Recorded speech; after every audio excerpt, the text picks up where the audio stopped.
أعوذ بالله السميع العليم من الشيطان الرجيم. بسم الله الرحمن الرحيم. السلام عليكم ورحمة الله وبركاته. الحمد لله الذي أرسل رسوله بالهدى ودين الحق ليظهره على الدين كله ولو كره المشركون. أشهد ونشهد أن لا إله إلا الله وحده لا شريك له وأشهد أن سيدنا محمدا عبده ورسوله. اللهم صل وسلم على سيدنا وحبيبنا وشفيعنا وزهرنا ومولانا محمد وعلى آله وصحبه ومن تبعهم بإحسان إلى يوم الدين. سبحانك لا علم لنا إلا ما علمتنا إنك أنت العليم الحكيم. وقال رب اشرح لي صدري ويسر لي أمري واحلل عقدة من لساني يفقهوا قولي.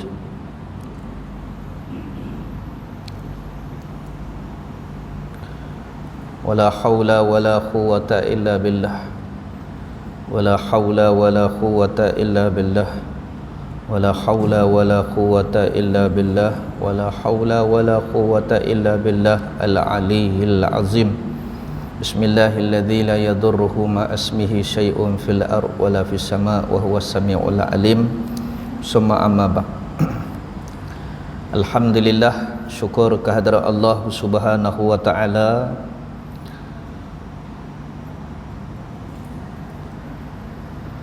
Kita duduk, kita bernafas, kita tenang, kita gelisah, gundah gulana dalam saat ini.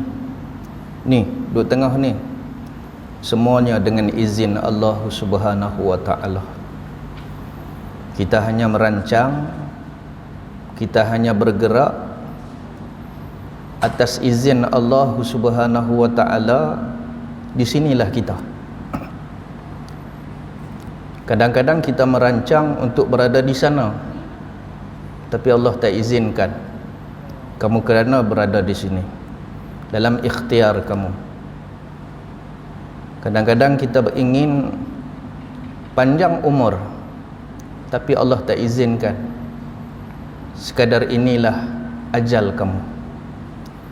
Maka syukurlah nikmat yang telah dianugerahkan kepada kita, nikmat kehidupan, yang orang yang berada di situ sudah tidak dapat merasainya.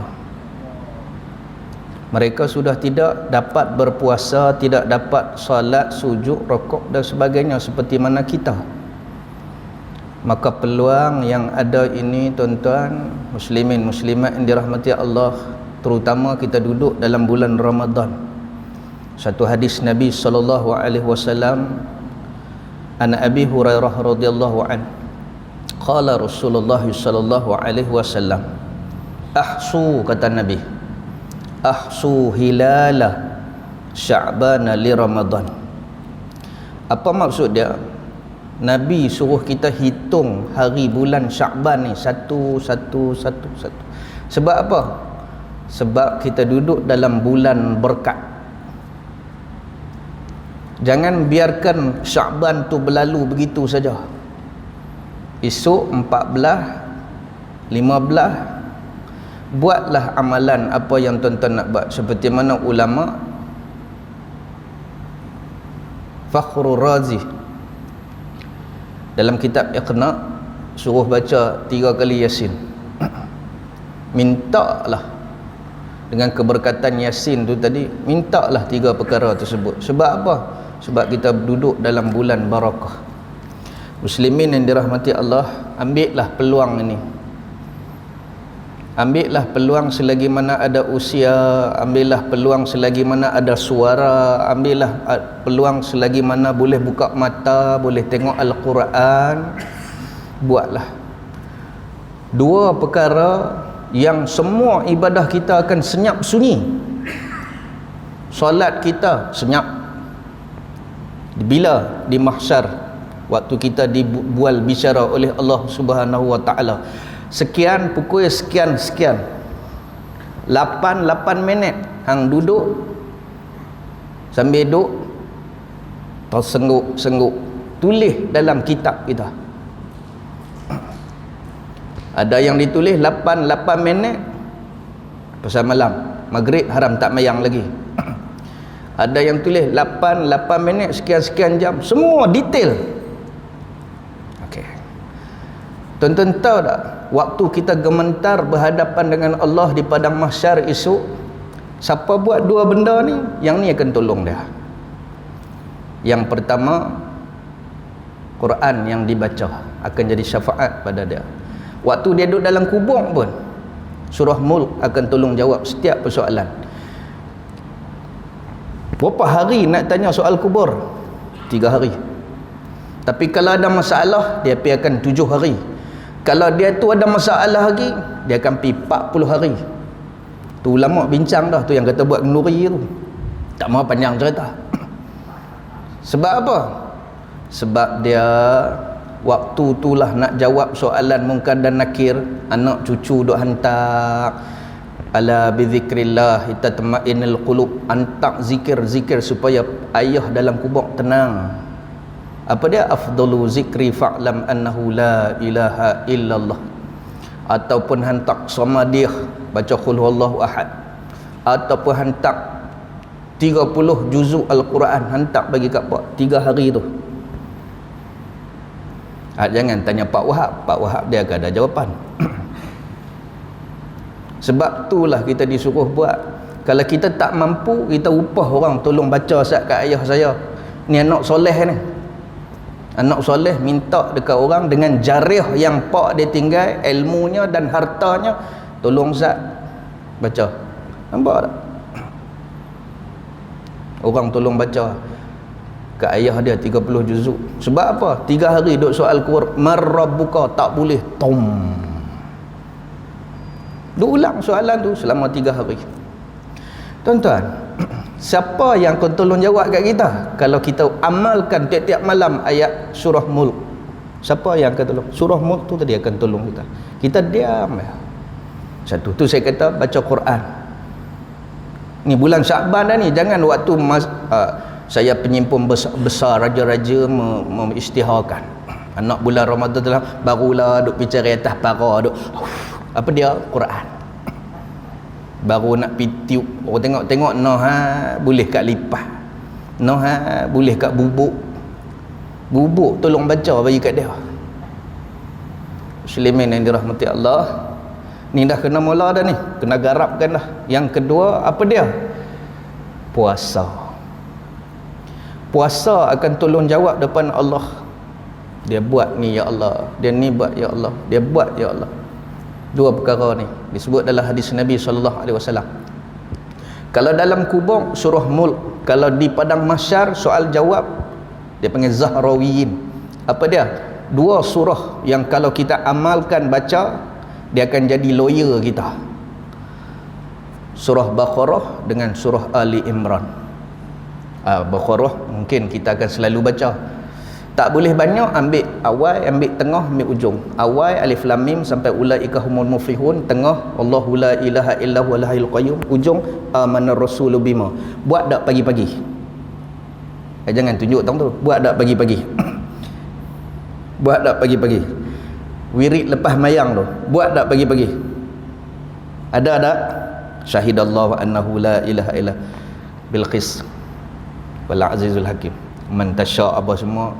Lepas tu kita masuk dengan amanur rasul. Betul tak? Amai.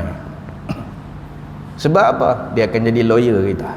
Bila yang kita baca lalu tahlil mukhalaf buat. Dalam tahlil pun ada juga. Ni semua ada akan jaga kita. Bukan takat jaga kita di dunia, ayat kursi, sampai akhirat dia jaga kita. 2 benda ni. Apa dia tuan-tuan? Puasa dan Al-Quran. Dia akan tolong kita di akhirat nanti. Muslimin yang dirahmati Allah. Itu sebab bila kita dah mai bulan Syaban ni, satu benda yang bermain di fikiran kita puasa. Dah kena bersedia dah, kena latih tubi dah, tahsin dan tajwid. Sebab kita nak apa? sebab kita nak tadarus Al-Quran. Jangan masuk bulan puasa Ramadan barulah nak belajar puasa. Laih sungguh hari pertama. Jangan masuk bulan Ramadan baru nak buka Quran, tadarus. Mai tang dia ya salah, mau tang dia ya salah. Esok tak mai. Pasal apa? Dia tak pernah tengok Quran. Dia kata tu khori tak khori, muka buat tadarus takut. Pasal apa? Tunggu Ramadan baru nak buka. Muslimin yang dirahmati Allah. Nah, benda ni kena tengok. Baru tahu panjang pendek dengung apa semua tang mana, makros apa semua tang mana, kita duk ingatkan rupanya kita duk ingatkan zai, rupanya zal. Cara letak lidah pun kelang kabut habis dah. Pasal apa? Tak lazim untuk baca. Dah kena dah. Ni dah kita dah Syaban. Latih dengan baca Yasin, baca Yasin, baca Yasin, baca Yasin 3 kali. Nak salah tak salah pun waktu tu kita boleh cek Yasin kita. Okey, baik. Kita masuk dalam kitab kita Bahrul Mazi. Tak maaf tuan-tuan, hari Sabtu adalah hari keluarga. Kadang-kadang bila dia jadi keluarga ni, dia anak buatlah, dia buat hai ke apa semua, pakai ayat tu. Itu yang tak main. Muslimin yang dirahmati Allah. 93 kah? 94. Puasa untuk orang yang dah mati, kita tolong puasa qada kat dia selain pada bayar fidyah. Wa qala musannif rahimahullahu taala anhu, ada lagi ayah kita meninggal 1420 hari tu, ada lagi tak dan dah bayar fidyah, tolong puasa. Okey nak? Syekh Idris Al-Marbawi yang ambil daripada kitab Mukhtasar Sahih Tirmizi, syarah dalam bahasa Melayu, inilah kitab dia Bahrul Mazi. Moga-moga Allah mengampuni dosa Syekh ini, moga-moga Allah mengampuni dosa kedua ibu bapanya, moga-moga Allah mengampuni dosa guru-gurunya, moga-moga Allah mengampuni dosa muslimin muslimat umumnya termasuk ibu bapa kita. Amin ya rabbal alamin. Tafa'u bihi ila darih. Tuan-tuan, jangan tidur lagi tak minta ampun untuk seluruh muslimin muslimat. Jangan tidur lagi. So malam ni saya tolong baca dah. Sekali lagi painon ya. Jangan duk tidur lagi. Nabi pesan, jangan tidur lagi kamu tak buat kenduri. Dekat Aisyah, Nabi kata dekat sahabat, jangan tidur lagi selagi mana kamu tak meminta pada Allah ampunkan seluruh muslimin muslimat yang ada atas muka bumi. Jangan duk tidur lagi. Jangan duk penting diri. Allahumma, berapa kali? 3 kali. Allahumma filil muslimina wal muslimat, Allahumma filil muslimin, Allahumma filil muslimina wal muslimat. Allah tengok kita dengan pandang rahmat, barulah tidur. Sebab apa? Sebab kita sayang menyayangi. Mala yarhamunas fala yarhamullah. Siapa yang tak sayang manusia, Allah tak sayang kat dia. Tak kira lah dia tu ahli maksiat ke apa ke, tolong minta ampun kat dia. Okey, terus. Puasakan seorang yang telah mati, apa hukum? Kita tolong puasa dekat orang yang dah mati. Ada lagi peluang, ada lagi 16 hari. Kata Imam An-Nawawi rahimahullahu ta'ala di dalam syarah Muslim, telah bersalah-salahan ulama khilaf. So kalau orang kata tak boleh, ada ulama kata boleh. Kalau kata ulama kata boleh, ada yang kata tak boleh. So jaga-jaga. Dia tak sepakat. Nama dia khilaf pendapat. Okey, muslimin yang dirahmati Allah. Dan meninggalkan barang yang wajib atasnya daripada puasa Ramadan, yang wajib atau qada atau nazar atau lainnya. Adakah harus seorang yang lain qada akan dia atau tiada? Dia puasa nazar, dia nazar untuk berpuasa, tiba-tiba dia mati. Nazar wajib dia jadi sumpah. Nazar ni sumpah benda sunat, maka jadi wajib. Aku nak buat, tiba-tiba tolonglah, kalau nazar apa-apa pun tolong habaq dekat orang, takut tergantung.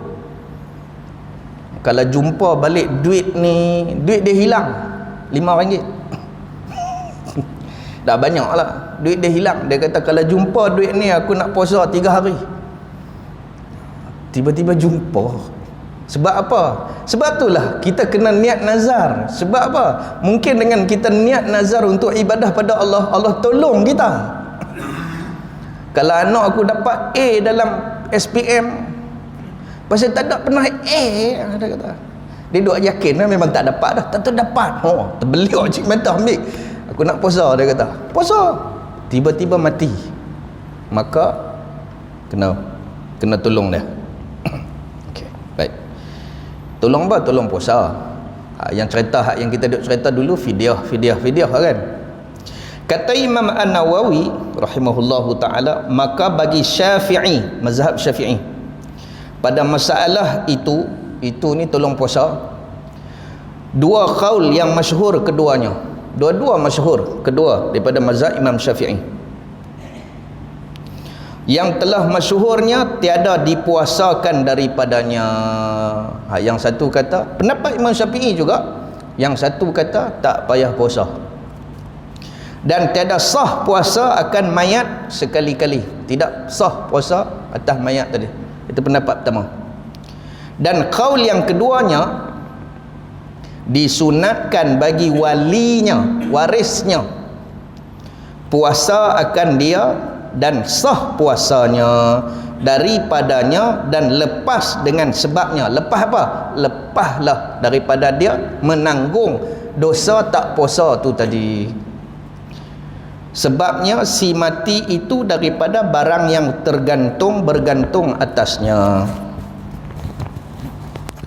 dan sah puasanya daripadanya dan lepas dengan sebabnya si mati. Saya ulang balik itu, bukan pasal apa, takut orang tak faham. Daripada barang yang bergantung atasnya dan tiada berhajat kepada memberi makan, yakni fidyah orang miskin bagi si mati.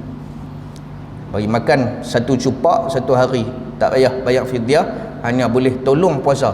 Itu qaul kedua, qaul jadid dia panggil, sah. Qaul qadim kata tak boleh, itu qaul lama, tu pun masyhur. Pendapat Syafi'i sendiri ada dua. Pendapat lama masa Imam Syafi'i pergi mengaji, duduk di Mekah, duduk di Basrah apa semua. Itu pendapat pertama. Setelah dia berjalan pergi merantau sampai ke Mesir, baru dia nampak, dia berkeluar fatwa yang kedua, dia panggil qaul jadid. Muslimin yang dirahmati Allah. Kata Imam Nawawi lagi rahimahullahu taala, dan bermula ini qaul ialah yang sahih lagi dipilih, yang kami i'tiqadkan akan dia, yang ditashihkan akan dia oleh segala orang-orang yang muhaqqiq daripada ashab kita, daripada ulama mazhab Syafi'i, yang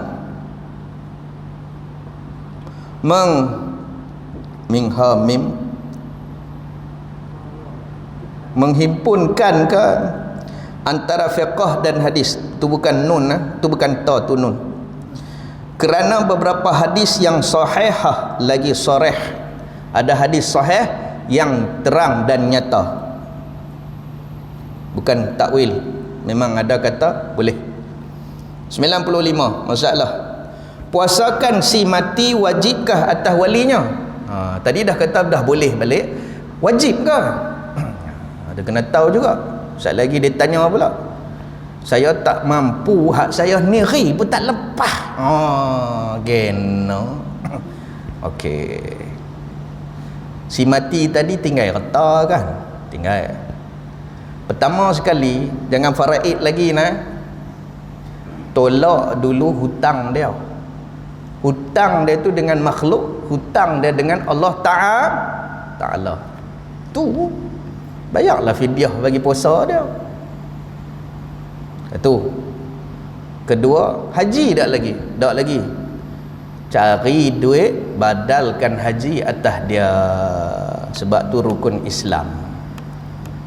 Badal tak mahal, yang mahal pi haji.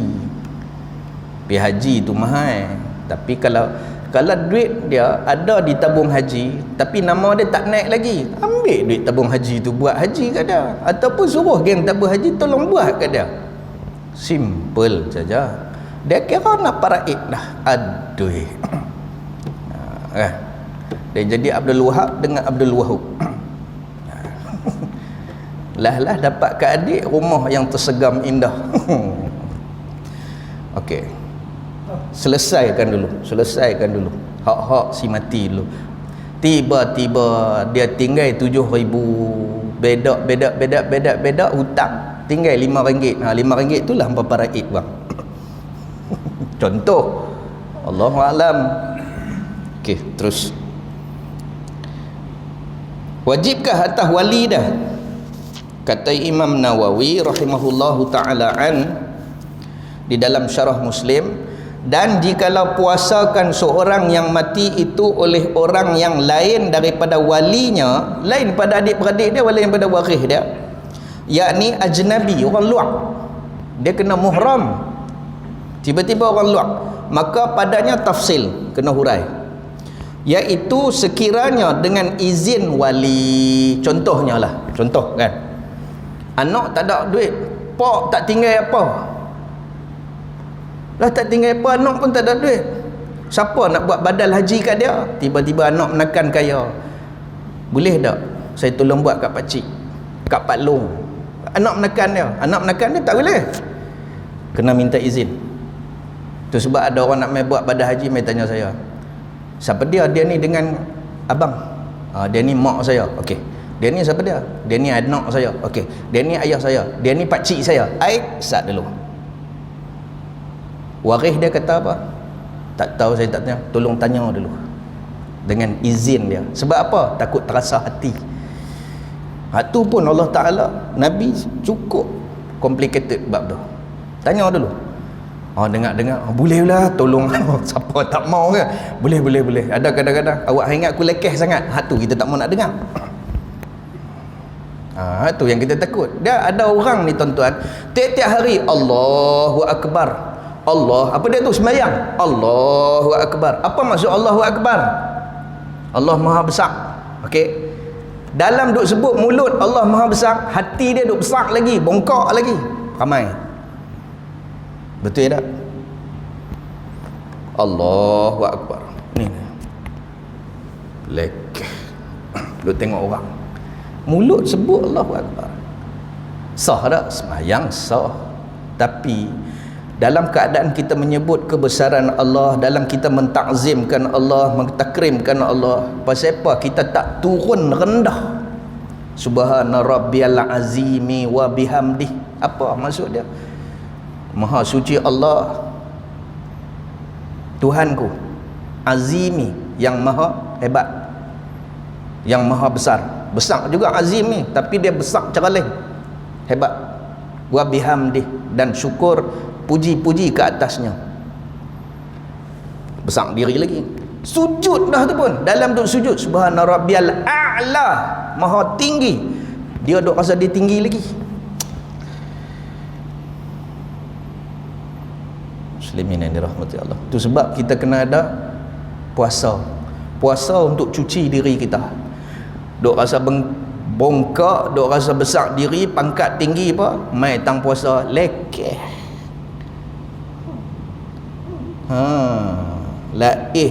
Tapi kalau bongkak juga, dia buka, dia nak heran apa Allah Ta'ala. Tu yang makalan tanda. Kian kasih. Bongkak orang macam ni. Tambah-tambah yang paling bongkak, harta pun tak ada, kedudukan tak ada, miskin pula tu. Yang ni paling dibenci oleh Allah. Miskin yang sombong nama dia. Dah lah miskin, puasa pun tak, mayang pun tak. Miskin dunia, akhirat pun miskin. Berlagaklah dengan Allah Ta'ala. Tu kena faham. Kena muslimin yang dirahmati Allah. Izin wali, izin waris, nescaya sah ia, dan jika tiada dengan izinnya, nescaya tiada sah pada qaul yang asah. Tak boleh, kena minta izin. Dan tiada wajib atas walinya puasakan, bukan wajib pun. Wali dia wajib ke ke atas dia? Tidak wajib puasakan, daripadanya bahkan sunat jua. Siapa dapat, siapa buat, dapat pahala sunat. Kesian kat ayah tak dan hari tu sakit, ayah tak dan puasa, mai tengah-tengah Ramadan ayah tak ada. Berapa hari ayah tinggal? 15 hari. Tolong puasa kat dia 15 hari. Inilah hukum pada mazhab kita, mazhab Syafi'i. Jangan duk pi korek mazhab Hanafi, jangan duk pi korek mazhab Hanbali, jangan duk pi korek mazhab Maliki. Ni mazhab Syafi'i saja. Saya tak mengaji pun. Abang buka kitab mana abang? Rupa-rupanya buka kitab Hanafi. Memang tak ada lah bang oi.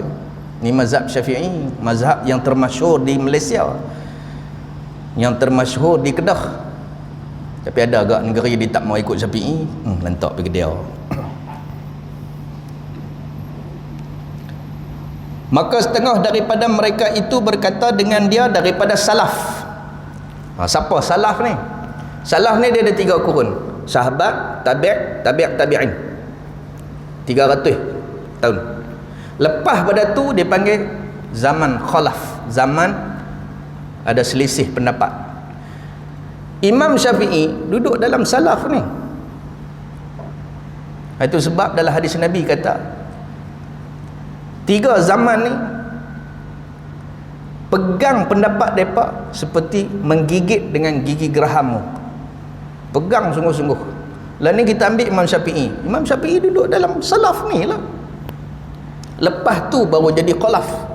Khilaf pendapat. Sebab apa? Pendapat jadi kuih banyak. Pasal apa pendapat kuih banyak? Pasal apa pendapat kuih banyak? Pasal apa pendapat jadi banyak? Sebab orang suka buat masalah. Simple dia. Nak faham dia. Tata dia buat ketum pula dah. Nak kena berkelak fatwa ketum. Tata jadi PKP pula dah. Tata mai kelak COVID pula dah. Ni semua perangai manusia. Tu sebab keluar pendapat. Bila keluar pendapat kau ni macam ni, pendapat kau ni, maka khilaf lah akan berlaku. Tiba-tiba nak ikut Nabi saja. Ikut Nabi betul-betul. Nabi ikut. Muslimin yang dirahmati Allah. Macam mana cara nak semayang? Khilaf. Dah yang kita kata macam tu lah. Ikutlah. Kalaulah dia jadi satu dosa menyebabkan tidak ada pahala, yang tanggung hak berkelak fatwa tu lah. Awak yang susah sangat kita ni. Muslimin yang dirahmati Allah. Terus salaf berkata, iaitu Tawus dan Hasan al-Basri dan Az-Zahri dan Khatadah dan Abu Thur, dia panggil salaf. Maka dengan dialah berkata Al-Lais dan Ahmad dan Ishaq dan Abu Ubaid pada puasa nazar, tiada puasa Ramadan dan lain-lainnya. Yang saya sebut ni tak setuju untuk puasa ganti pada wali. Okey. Imam Syafi'i saja. Tapi ada sebut Hanafi tak ada. Ahmad saja, mazhab Hanbali kata tak boleh nazar dengan Ramadan. Dan telah berjalan jumhur. Apa itu jumhur? Jumhur maksudnya kelompok yang banyak, majoriti daripada pendapat ulama. Depa ni ulama bila depa berhimpun, kebanyakannya lebih kepada pendapat ni. Dia hak sikit tu minoriti, jumhur ni majoriti. Kepada bahwasanya tiada puasa daripada mayat. Jumhur kata tak boleh. Maksudnya majoriti kata tak boleh.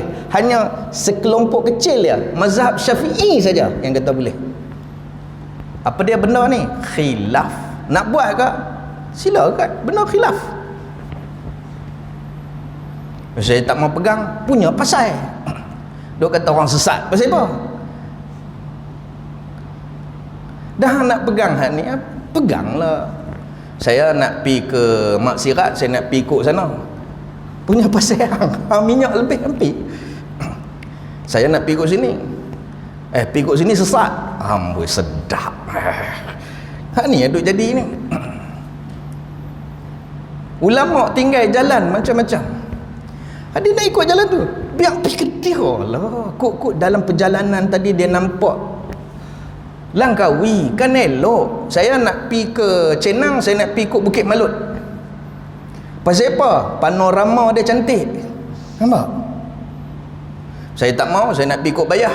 Punya pasal hang pi ikut Bukit Malut sesat no. Pula tu. Pilihlah jalan nak pi ikut mana, pilah. Jangan duk kata orang sesat. Sesat satu, bid'ah. Satu sesat, kafir pula tu. Mau kalau tak ikut jalan dia, Muslimin yang dirahmati Allah, cerita khilaf pendapat hang ulama ke? Tak. Hang duduk Langkawi ke? Tak. Hang bawa bas ke? Tak. Yang duk komplain hang buat taksi ke? Tak. Dah tahu kata jalan ni jalan nak pergi Kuah tu sibuk, hang naiklah kod highway alternatif. Tak, jalan ni tak boleh, susah. Lalah pipi ambil, hang tunggulah tahun tu denyut sikit ambil. Ish. Sebab itulah saya kata khilaf pendapat ni rahmat. Sebab apa? Kita boleh pilih. Kalau kata satu ya way, susah tak?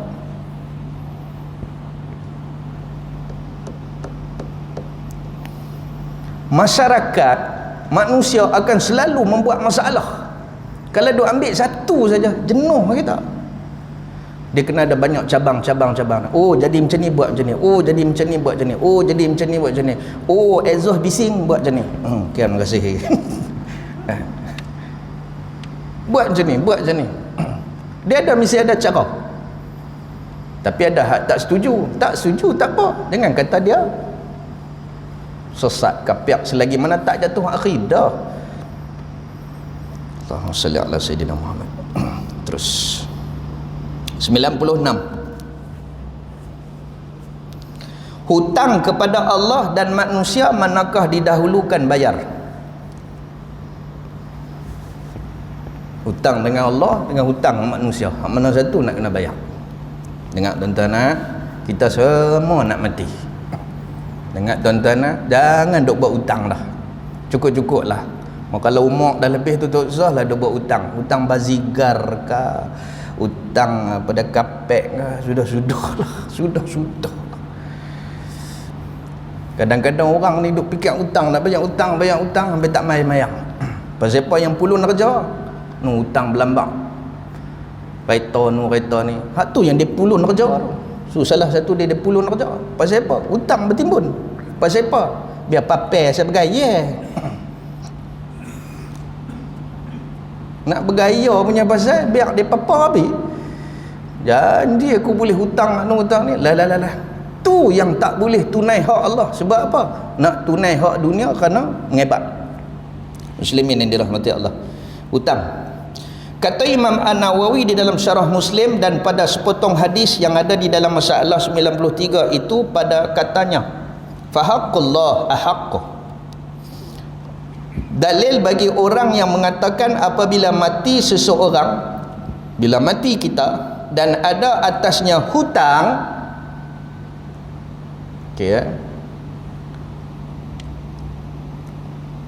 bagi Allah Ta'ala dan bagi anak Adam, dia tulis Allah Adam, anak Adam, dan hartanya pula sikit sangat, betul. Nescaya didahulukan bayar hutang bagi Allah, badal haji, fidyah puasa, hak Allah dulu. Sebab apa? Sebab dia melibatkan dengan Allah Ta'ala. Kerana sabda Nabi, fahaqullah. Dan pada ini masalah ada 3 qaul bagi Syafi'i. Ni mazhab Syafi'i kata, yang lebih asah ada 3 qaul Imam Syafi'i. Mendahulukan bayar hutang bagi Allah, tu yang pertama. Yang kedua, mendahulukan bayar hutang anak Adam, yang kedua. Yang ketiga, kerana anak Adam itu sangat tamak. Ada tak kalau kita kata tengok-tengok sahabat kita mati, saudara kita mati, tak apalah, saya halaikan? Ada nak kata macam tu dalam 100 orang? Kalau RM5 boleh gagah Ustaz, ni sampai juta takkan ni kot. Kan? Hak tu yang kata tamak. Hak yang RM5 bukan hak yang sejuta. Hak RM5, lagi dia tak bayar RM5 tu, kita halal. Pasal sikap manusia ni tamak. Itu sebab yang kedua kata kena bayar hak anak Adam dulu. Bermula Allah Ta'ala itu tiada tamak. Allah Ta'ala dia tak kisah. Tapi masalah dia Allah pandang dengan rahmat dah roh kita tu tadi. sebab hang tak taat. Itu satu. Yang ketiganya, kedua-duanya itu bersamaan jua, maka dibahagikan, setengah bayarkan hutang pada Allah dan setengahnya bayarkan hutang pada anak Adam. Ambillah hak mana qaul yang kita nak pakai. Tapi yang kata yang berat adalah hutang Allah Ta'ala. Itu dia katakan, sebab itulah badalkan haji dia, bayar hutang orang. Kalau dia ada puasa, tolong bayar fidyahkan dia. Duit tak ada, tolong puasa kat dia. Anak, tolong puasa. Tolong puasa. Faham? Faham betul? Habis. Okey, takat tu saja. Nanti kita tengok dalam apa itu kifarat. Kifarat ni bukan kifarat dosa. Kifarat bayar dengan fidyah atas sebab tak puasa. Okey, takat tu saya tuan-tuan minta maaf. Ada lagi minggu yang kita boleh bincangkan. Nanti kita bincang sepenuhnya dalam bab puasa. Saya akan bawa mai. Kita tak bincanglah kitab ni, kita akan bawa semua bab puasa, niat ke apa semua, insya-Allah. Takat tu saja tuan-tuan, minta maaf kalau ada terkasar bahasa, terlajak bicara. Yang baiknya daripada Allah Subhanahu wa taala, segala keburukan itu daripada diri saya sendiri. Aqulu qauli hadza wa astaghfirullah li wa lakum wa lisairil muslimina wal muslimat. Bismillahirrahmanirrahim. Allahumma faqihna fid din wa 'allimna ta'wil ila siratikal mustaqim. Allahumma ja'alna minan najihin wal faizin fid dunya wal akhirah. Allahumma rzuqna mutaba'ata Rasulillah sallallahu alaihi wasallam. Allahumma barik lana fi Rajab wa Sya'ban wa ballighna Ramadan. Wa sallallahu ala sayidina Muhammad wa ala alihi washabihi ajma'in walhamdulillahi rabbil alamin. Wassalamualaikum warahmatullahi wabarakatuh. Wallahu a'lam.